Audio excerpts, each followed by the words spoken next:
Interaction Supervisor is a powerful tool in helping you manage your call center. In our first video, I introduced you to the ultimate call center 7-course meal.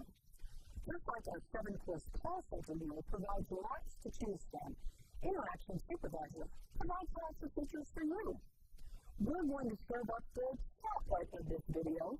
Let's take a tour of the software. It is a sweet place to start. Here we go. When you open Interaction Supervisor for the first time, you might wonder if you've come to the right place. The screen is almost blank. In a moment, we'll create a view to fill up this space. Focus first, though, on the top line. Here are the drop-down menus. Check out Help. There is lots of excellent information here that will answer your questions as you learn more about Interaction Supervisor. Below the drop-down menus, there is a row of icons. They are context sensitive, so they are only available on screens where you need them. For now, we're going to focus on the icon you use to create a new view. You can see this when you hover over the icon.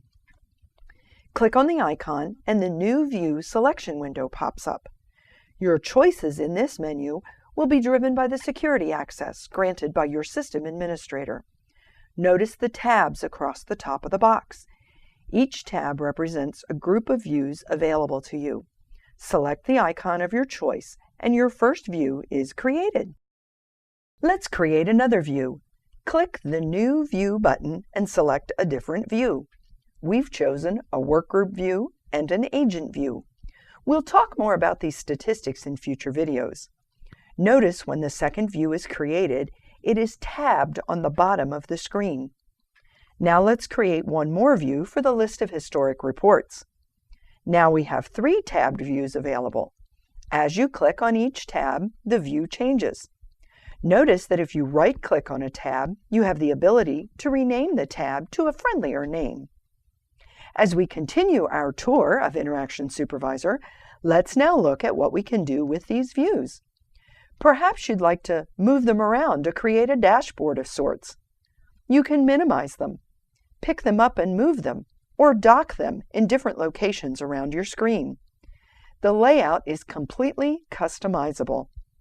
You can build yours differently than the supervisor across your call center builds theirs. When you exit at the end of the day, your view is saved and will be pulled up again tomorrow when you come back to work. Here's another fun part of our tour. Go to the View menu, select Slideshow and Full Screen. Sit back and watch as the system automatically flips through the views you've configured.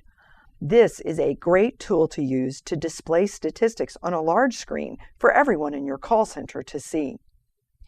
There are a couple of other nifty things for you to see in our tour.